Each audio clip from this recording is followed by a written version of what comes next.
Okay, so today we're going to do some basics about learning how to steam your milk and making foamed milk and making more thin milk. We're also going to go over the basic practices, what to do with your steam wand, how to clean it and all that kind of stuff before and after use. So we'll just jump into it. So first things first, before you make any sort of milk drink, no matter how long the steam wand has been used or hasn't been used, just give it a quick purge.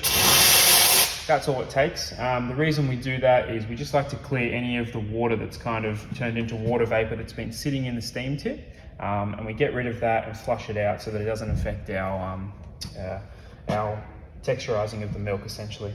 The next thing we'll go through is how much milk to fill up in your jug. So essentially you don't want to be pouring too little, you don't want to be pouring too much into your jug, and you want to be grabbing the right jug for the right amount of milk that you need. So in this case we're going to go with the small one, and I'll just show you how to pour.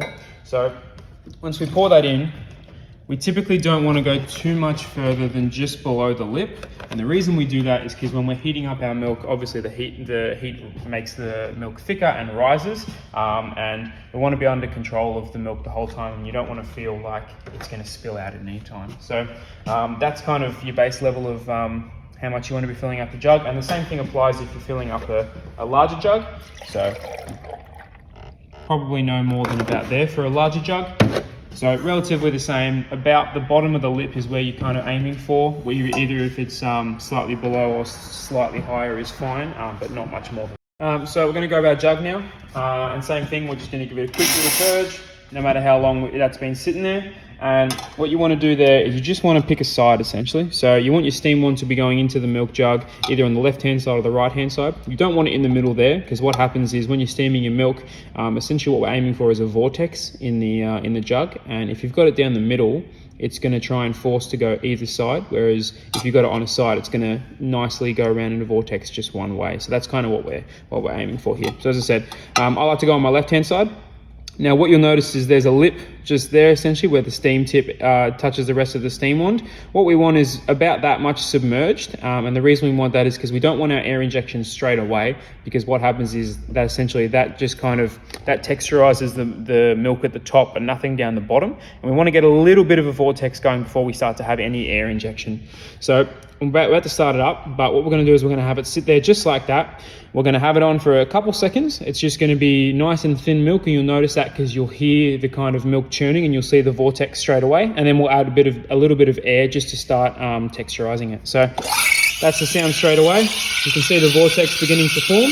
And now we're going to introduce our air. We introduce our air by lowering the jug just down, and so the steam tip is a little bit less submerged.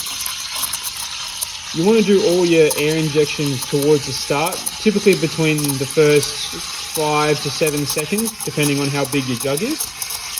And then once you've got your air injections, you're just going to essentially raise your jug up the steam wand and have the steam tip fully submerged.